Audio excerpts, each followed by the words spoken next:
Defense of the Society of St. Pius X. So that's what we're going to be talking about today. Now, contrary to the title of this video, we are also going to be talking a bit about the Church Fathers as well and what they would have to say about this topic. Because, hey, 2 Thessalonians 2:15, we are to observe whatever has been handed down to us, not just by epistle, like by writing letters, but by word of mouth. And the Church Fathers would have, over the centuries, wrote about the context, how they understood certain things in their writings. And we have some of them even dating to apostolic times, notably the Didache, which I'll be citing in this video. But first of all, let's do a bit of an overview about who the Society of St. Pius X is, how they function, and why. Because we can't defend the Society of St. Pius X if we have no clue what they are or why they're doing what they're doing. So essentially, after the Second Vatican Council of the Roman Catholic Church, numerous Catholics opposed the changes on the grounds that some of the changes we're seeing as contradict explicit Catholic doctrine, things that have always been defined. So for starters, obviously, ecumenism that has been brought in after the Second Vatican Council, always condemned. For example, Ignatius of Antioch, the Smyrnians told people if someone did not believe in the real presence, they are to shun them and keep aloof from them. On another matter, another point of that matter,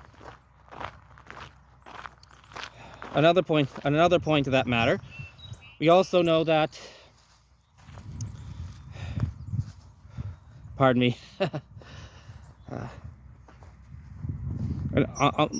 We also know in the decree, Mortalem Animos, by Pope Pius XI, paragraph 10. It says the Holy See has always forbidden its subjects from taking part in the assemblies of non-Catholics. We are forbidden.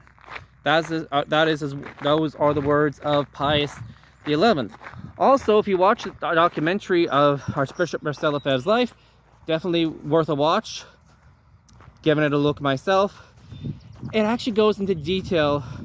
It gives into detail some of the things that were told to Archbishop Lefebvre, including some pastoral visitors from the Vatican to the ceremony of the Cone that denied basic doctrines such as the resurrection of Jesus Christ.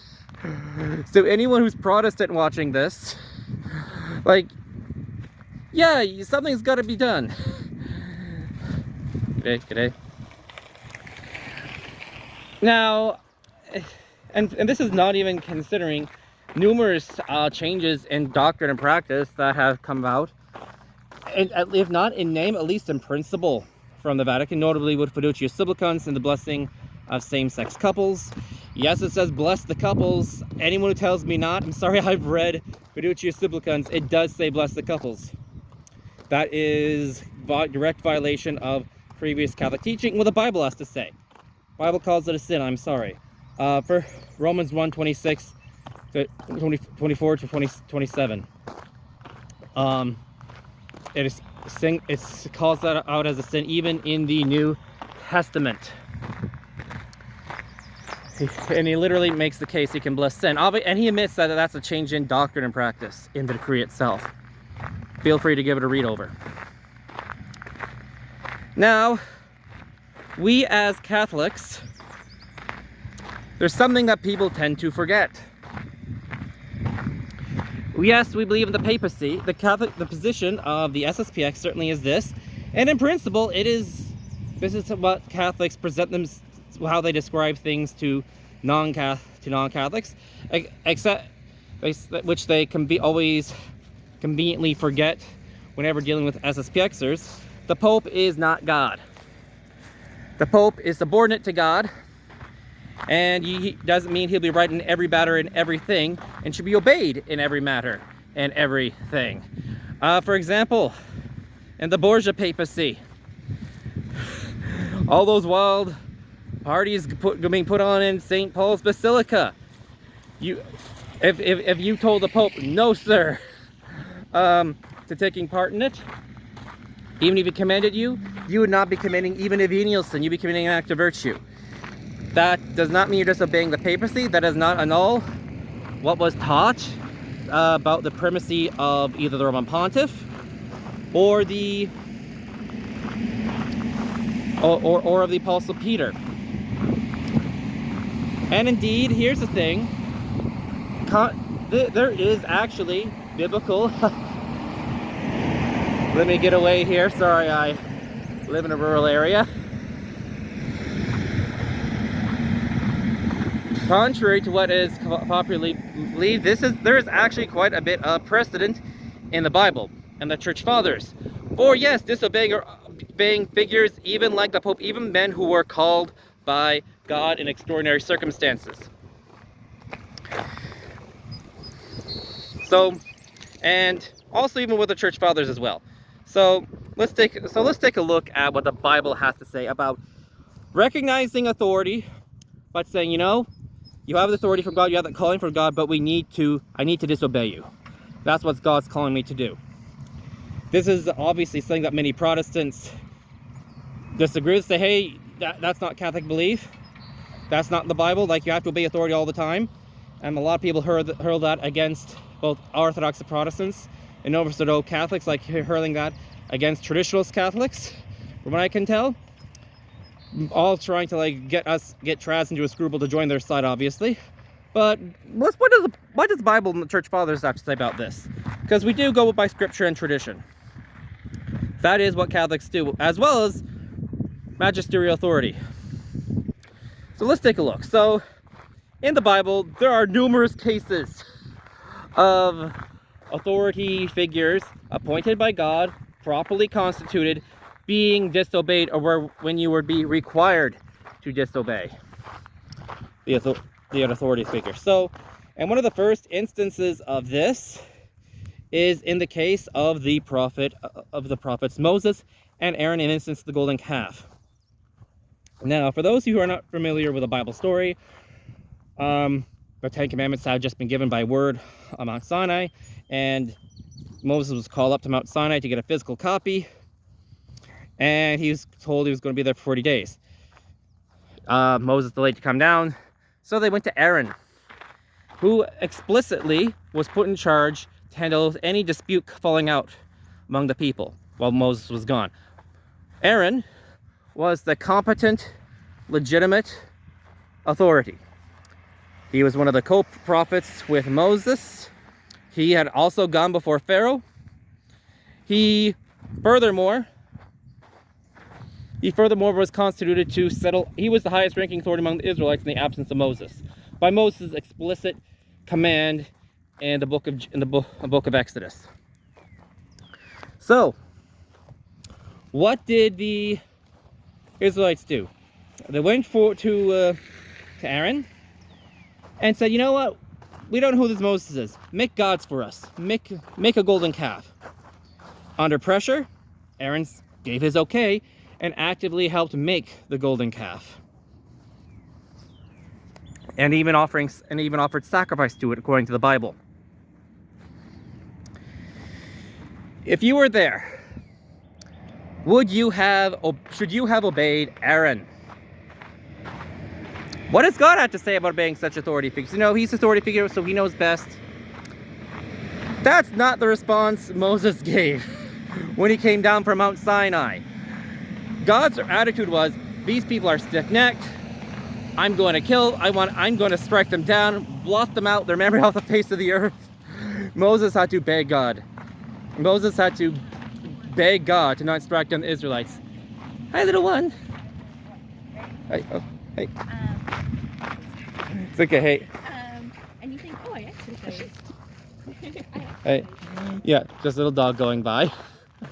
Yeah, Moses had to beg God to not strike on the Israelites. God did not approve of people going along with what Aaron said was okay. True, had to be cajoled, but you know what? Hey, we live in the modern world. They lived in a world where idolatry was the norm, where everyone wanted idolatry. That was Aaron's situation. He gave in, he gave his approval. He was constituted authority by Moses. How dare someone say that Aaron was not doing what should have been done. How dare he say that he's the rightful authority? He was called by God to be the first high priest, and he was later consecrated in that role. He was the prophet of God. That's not what God's response was. He called the Levi. Moses later on burnt the golden calf, gave Aaron a third tongue lashing, and called out the tribe of Levi and told him, go through the camp, kill anyone who took part in this idolatry. That was Aaron's response. So if you had been there, was Aaron a false prophet? No, he was legitimately called by God. Does that mean Aaron was not the legitimate authority appointed by Moses? You'd have to contradict Moses and the book of Exodus for that. He was called by God and appointed by Moses. Highest authorities there were. Yet you need to disobey him. You still need to disobey him. That is the Sspx precedent for recognize and resist. Another instance in the Bible is of David and Saul. Saul had been anointed by the prophet Samuel at the express command of God. Specifically, it was not like Samuel, I think I'm a prophet, I'll have my own authority, I'll pick a king. Okay, I'll pick this guy. No, God has specifically told Samuel, this is the one I want you to choose for king. This is the person you should appoint. Go anoint him. And so he singled out the tribe of Benjamin, who was looking. Yeah, as I recall, the biblical accounts even says exactly how Samuel was told how he should identify Saul. I believe it was, about this time, some will come to you from the tribe of Benjamin. They'll be looking for some lost animals. Lo and behold, that's how Saul found Samuel. And he was anointed, called by God. He constantly disobeyed. God. He failed to wipe out the Amalekites as per God's express command. He offered sacrifice contrary to the commandment of God without Samuel being present, taking on authority that he was not supposed to take on, and do things not supposed to take on. Well, the Pope is the highest authority. Well, the Pope doesn't have authority over divine law. Yes, the Pope can within settle disputes, but he's not allowed to alter divine law. He's not allowed to, for example, I'm thinking about John Paul II with the Assisi incident. You cannot worship, you're not, and the famous image of him praying in front of a statue of Buddha, or of Pope Francis as an archbishop, praying, receiving blessings from Protestant ministers, or even the Pachamama event. The popes are bound by divine law. And it's literally the case with the golden calf. It's literally, it's misunderstood. Popes do not determine what type of worship is sanctioned. They're merely God's tool for enforcing that. Ultimately, they are bound by divine law, and divine law says you cannot do this. May not do this. Samuel was the highest king. Yes, he had good reason for why he wanted to do it. There's a lot of good reasons today for doing interfaith good excuses. There's, for example, especially think about countries in the Middle East where the Christians need to come together so that they have some united front protecting their own identity in society, because there are not that many of them. That's fair. That's understandable. But there's a right and wrong way of doing that. Saul needed to keep his army together, but he did wrong by offering sacrifice. The final straw was again when he spared Agag and the Amalekites, who was Jewish oral tradition says he was like a evil bandit, piece of work, involved in witchcraft, violence, genocidal maniac. The Israelites at that point had no choice. He still disobeyed God. And he was lenient into understanding. I've heard it said in many cases. I've heard of Jewish commentaries that have said that Saul was too understanding of the people around him. He was too understanding and compassionate towards Agag, even though he was horrible. He was too understanding the material needs of the world. And as a result, he led his people astray. Eventually, for the sake of practicality, after Samuel died, he tried to, so he could get some, advice, because, I need advice anyway. He consulted a witch to conjure him up the ghost of Samuel. Samuel, by this point, of course, had already anointed David king, contrary to what Saul would have wished. Saul was the legitimate king. Don't you think he should have had to say who his successor was? Clearly not.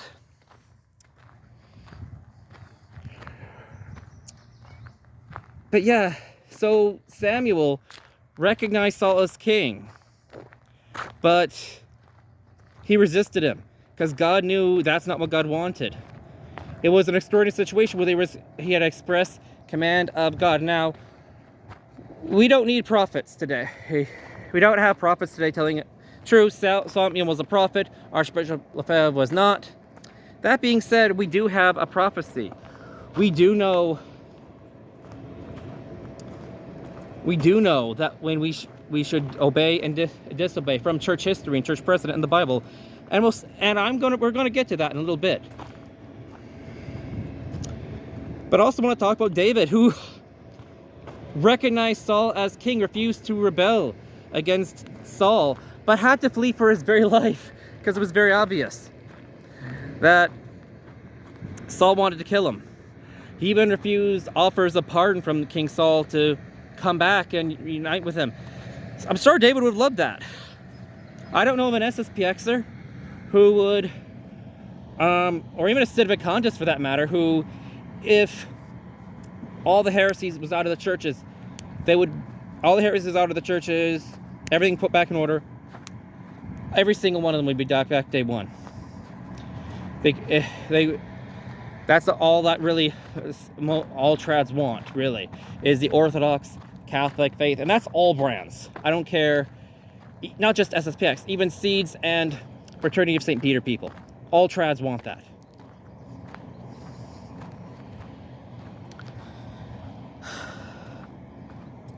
There are also number of other cases where this has been done in the Old Testament. For the sake of brevity, let's skip ahead to the New Testament. Now, this is all in the Old Law. This is all in the New. What about the New? The papacy is an institution from the New Covenant. It's not just a civil authority. Moses and Aaron were spiritual authorities as well as civil. But what about the popes? There is in the Bible itself an explicit reference to an apostle resisting a Roman pontiff. Now, for those of you who don't know who I'm speaking about, especially among any Catholics and Eastern Orthodox who are unfamiliar, the first pope was the Apostle Peter.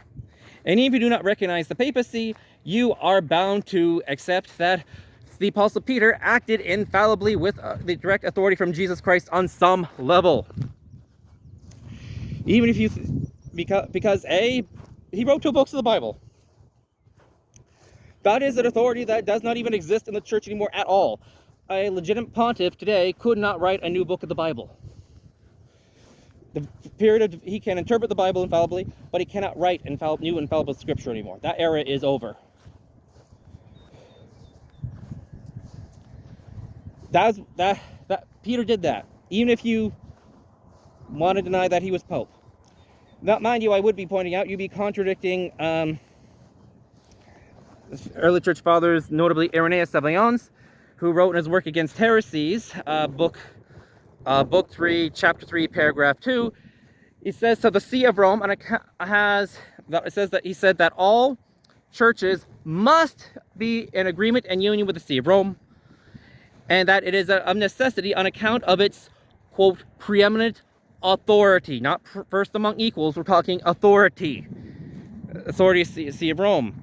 There was even a famous instance of Pope Saint Stephen and trying to force that authority later on in the matter of recognizing baptisms done by heretics. Firmilian, another church father, famously spoke out against him, saying he didn't recognize this authority. Now, if you're going to go by who's more credible Irenaeus of Lyons, who said it was true, was taught the faith by Polycarp, who was himself a disciple of the Apostle John, while Firmilian, from what I can gather, was taught the faith by Origen of Alexandria, who was famous for cutting his own wiener off. I'll let you gather who is, in my opinion, the more credible authority and knows where they're talking about more. But whatever we say, Peter did have that authority. Even if you want to challenge the church fathers and saying it didn't succeed to the Diocese of Rome, he did have that authority. Period. Full stop. He had to be resisted to his face. He had to be resisted to his face by the Apostle Paul. We know from Galatians and in Acts, the book of Acts, that the Apostle Peter was contravening his own decrees on accepting of kosher laws and refusing to dine with the Gentiles. This was causing grave scandal of the church. And Paul says he resisted Cephas, Peter, i.e. Peter, to the face. He resisted him to the face. And happily, the Apostle Peter took correction. But what if he didn't? That's the situation we're sort of in now with the Sspx and Rome. What do? You call it a pope, he doesn't do it. Now, I mentioned earlier, 2 Thessalonians 2:15, we are to observe things that come down to us through oral tradition of the church fathers. Precedent in church history is a major thing, both Eastern Orthodoxy and Catholicism. So I've already established that, yes, Matthew 16:18, European apostolic, my church, the gates failed not prevail against it. There is a papacy. I mentioned some of the church fathers that supported it, why I believe they are credible ones we should be following along. That being said, there is evidence that we should not obey them in every instance.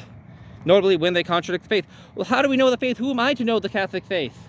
Who am I to tell the Pope that he's wrong? A Catholic is the answer. A Catholic. Here's the thing. It is one faith, one hope, one baptism. Let's not forget that. That's one of the things that makes us Christian, one of the things that makes us Catholic is the faith more than anything else. It is possible to be saved without having access to the sacraments. It is not possible to be saved without having access to the Catholic faith. Period. That was defined by the Ecumenical Council of Florence. You have to do the believing for you. Who are you to say, who am I to say that, like, I can't judge the Pope? Who am I to disobey him? The Catholic. You are obliged to know what the Catholic faith does or does not teach. That is an obligation on your part. And seriously, we live in the internet age. You can educate yourself. You should be able to see heresy a mile off, and that is your job. And honestly, like, it's like, oh, you're just seeing heresy everywhere. No, there are a lot of people who I even disagree with theologically, but I don't think they're heretics. They're operating within the world of the Catholicism. I disagree with various things that various other Catholics believe, who are traditionalists, but I don't see them as heretics. You are obliged to know the Catholic faith. And the church fathers presume this. I'll give it some examples. So let's go to one of the earliest church documents of the church fathers, the Didache. In the Didache, again, this is so early on, it predates some works of the New Testament. This work of the church fathers would have been written while the apostles still, well, at least some of the apostles still lived. It's basically a handbook on how to teach the faith.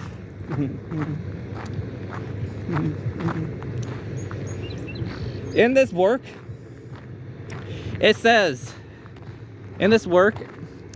that, quote, in chapter 11 of the Didache, and by chapter I mean paragraph, you can look it up, it's not that long of a work. It says that if you have a teacher who does not bring with you the doctrine of the faith, do not hear him. You're not to hear him. If the teacher should teach the faith, listen to him, obey him. But if he himself should turn away from teaching the true faith, do not hear him. It says, quote, do not hear him. Do not listen to him. You're not to obey him. That is the precedent from the church fathers. If we have any figure in the church, be it a priest, bishop, pope, and they say, let's give another example aside from the modernism, let's say they stop teaching and believing real presence, and they publicly teach against it, or they don't go along with it or enable it, or enable heretics.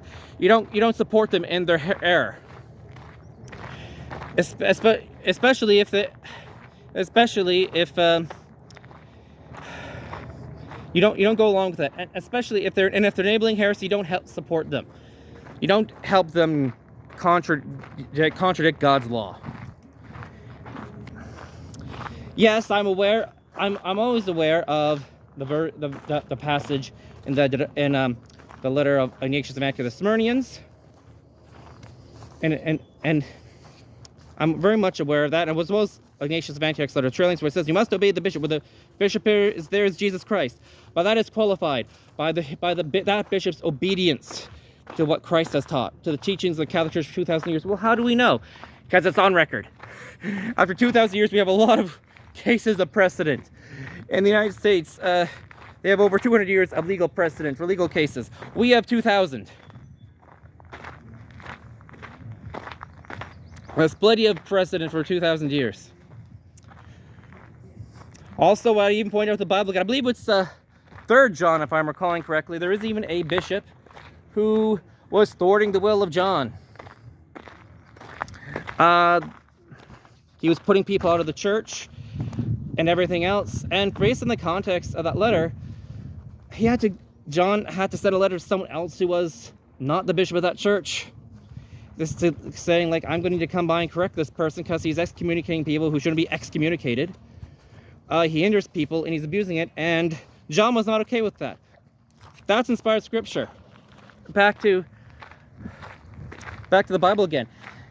God was on the people who were being falsely and illegitimately excommunicated in that sense. That was who God was with. And it was the bishop who was in John 3. Who was not doing what God wanted. And John was collaborating with the people who were resisting him. And basically saying, yeah, you're right, this is wrong. But back to the church fathers again.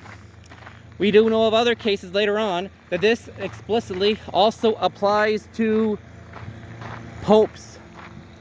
Because we have an explicit instance of a pope who is validly recognized by everyone, successor to Peter, enabling heresy, and he was and what the saints did was resist him. They recognized but resisted. They literally took the Sspx position. I'm, of course, speaking of St. Maximus the Confessor, the Monothelite heresy. Famously, during that time period, Pope Honorius I was setting out decrees enabling heresies. For those of you who say, "Oh, he was actually a heretic," wait till I tell you what St. Maximus said. And St. Maximus Confessor, famous saint for resisting this heresy, was brought before the canonical trial, and he was asked what he thought of Pope Honorius, and he was presented with the Pope's decree saying, "You must believe this Monothelite heresy." Essentially, Maximus Confessor kept on and said, "Yeah, I'm going to keep on resisting, but I don't think it's infallible." He essentially Pope-splained. He argued that, Honorius was just enabling heresy, he's not formally teaching it, etc., and so he's not really contradicting Pope Honorius. And you can feel free to look up the text of St. Maximus Confessor's canonical trial, where he said that. St. Maximus Confessor was a full-on Pope-splainer. And he kept on resisting the heresy actively, but still recognized him as pontiff. Now Honorius famously, and if you want to know what God thought of all this, St. Maximus the Confessor was later on canonized by the church, and I believe it was the Second Council of Constantinople. Honorius was condemned. Honorius the First was ultimately condemned as a either for enabling heresy. I think the exact terminology is that he did not defend the Roman Church against heresy like he should have, if I recall the exact terminology. Only Pope to have an anathema against him, though probably not the last. So, with all these, and believe me, I have many more. I really should try to write a book on this someday. Other instances of popes who... There are other instances of recognizers in both the Bible and the early church. But let's compare this and contrast this with the Sspx position today. First of all, in principle, you can A, recognize an authority, biblically speaking, and resist it. B, it does apply to popes. You know that from even infallible, even if they are infallible, it does not contradict infallibility, because we know for a fact that Peter acted infallibly when he wrote 1st, 2nd Peter, unless you want to deny the infallibility of Scripture. So that's not really an argument against that. So we know that that is something that can indeed happen. That is legitimate, and indeed happened in church history with St. Maximus, the confessor Pope Honorius, who was declared a saint for doing what he did. So in principle, the Sspx idea that the Pope is enabling, or at least enabling heresy right now. We don't know what's going on. We're not judging him, but this is still heresy. The Catholic faith is the Catholic faith. We got to uphold the Catholic faith, no matter the Catholic faith is the same, no matter who's on the chair in Rome. We got to uphold the Catholic faith first and foremost. That is well established with present in the Bible. That is absolutely something that can happen. It has happened, period, before. This is not the first time. The question is it happening now? Is the next question. Well, certainly on the ground, Pope Francis Pope and the pre-Vatican, post-Vatican II popes. Yeah, the heresy of modernism is out to lunch. It's over. It's ridiculous, the amount of it that we're seeing these days. Period. Full stop. It used to be infallibly taught that outside of the big C Catholic Church there's no salvation. Ecumenical Council of Florence, Bull of Union with the Cops, paragraph 14.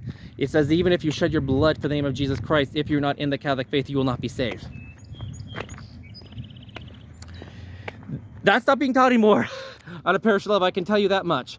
I know many diocesan priests who've explicitly contradicted that as saying, oh, we don't teach it anymore, word for word.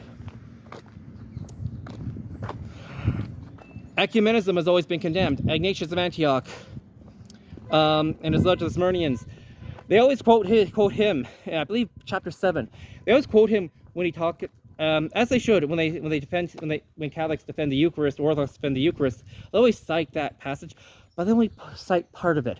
They don't go on to the part where he explicitly says, if you don't believe in this, you will not be saved. Where's that? Where's that being taught?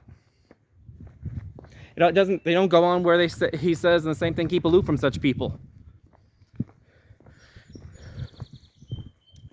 And why isn't this being taught anymore? And it's certainly being enabled. You can't tell me that Pope Francis can't proceed against these heresies. It's not like anyone's punished for teaching heresy. And by the way, if you're a heretic, you're outside the Catholic Church, period. He's enabling it. And so what if, even if you lose entire countries? Even if you lose entire countries, think monotheistic heresy. To be strictly fair, that crisis has never ended. The Coptic Orthodox Church, Ethiopian Orthodox Church, and Armenian Orthodox Church, and various Indian people at various St. Thomas Christians in India are still excommunicated from the Catholic Church because of it. That's not an excuse. Well, we might lose a lot of people because they won't go along with it. The faith comes first. he has an obligation to do so, and failing to do so, trying to maintain church unity, the price of the truth, is what got Honorius condemned. And insisting on the truth is what got St. Maximus the Confessor canonized. That is what is going on the ground. I'm not even trying to accuse Pope Francis of heresy in this video. I'm not. You want a Pope's blame, that's fine. But at the ground parish level, I know of a woman who doesn't want to go to her supposedly conservative Novus Ordo parish more because the deacons there is blessing same-sex couples. That contradicts the Bible. It does. And it's within living memory when that would have been unthinkable in the Catholic Church. From a Catholic perspective, historical Catholic perspective, even if you're okay with it, here's the question. Is he teaching what is Francis and teaching what's always been taught? Is the post-Vatican II Catholic Church teaching exactly what was taught prior to Vatican II? The answer is no. You can't say that about Nicaea. Nicaea, if you look back to the early church fathers and what they taught about the Trinity, they may not use that some technical terminology, but they say the same thing in roundabout ways. At Nicaea, same thing with the Council of Trent. Now they're ecumenical councils. They generally just codify or clarify what's already there. And you can look at the church fathers.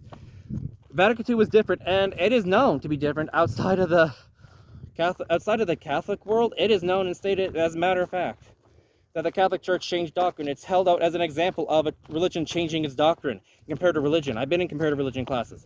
It absolutely is. So, that being the case, based on church precedent, and maybe Francis has lost control of the situation, maybe there's so much he can do, but if that's the case, yeah, based on previous church precedent, Archbishop Marcel Lefebvre and the Sspx today, 1000% has a divine mandate to do what it does, and is obliged to do what it does. Consecrating bishops, consecrating priests, and maintaining that Catholic faith and simply calling out heresy for what it is, heresy. And that's what should be done. And that is the biblically accurate, historically accurate way of handling these things. If I were to become a Eastern Orthodox or Protestant and reject the papacy outright, I'd be contradicting what the church fathers teach. The most credible church father teaches on Irenaeus of Lyons. That's pretty good. He's pretty solid. I'd be contradicting him. I'd be going against the church fathers and what they believe about the papacy. A credible, very credible church father, I might add. Very credible church father. I can't do that. I would go against the Bible. I'll say this, even before I started the church fathers, I was able to gather there should be some sort of institution like the papacy. From just simply reading Matthew 16, 18, 19. I remember reading at the Bread of Life and at the Last Supper, after the washing the feet, when the disciples argue who's the greatest. That's constantly used by Protestants and others to say, oh, there's no real single leadership of the church, it doesn't really matter. No, you realize Jesus first corrects their understanding of what leadership is and says, he shall be greatest of all, shall be a servant of all.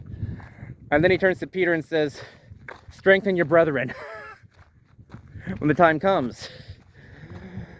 Even there he singles out Peter. He reinstates Peter 3 times. Peter is the one who leads in numerous instances in the book of Acts. That's a whole nother video. Honestly, this is already approaching an hour.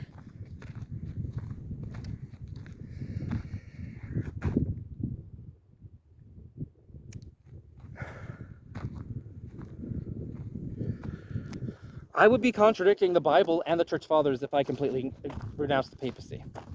So that's why I can't do so. So does this prove the papacy? No, it doesn't.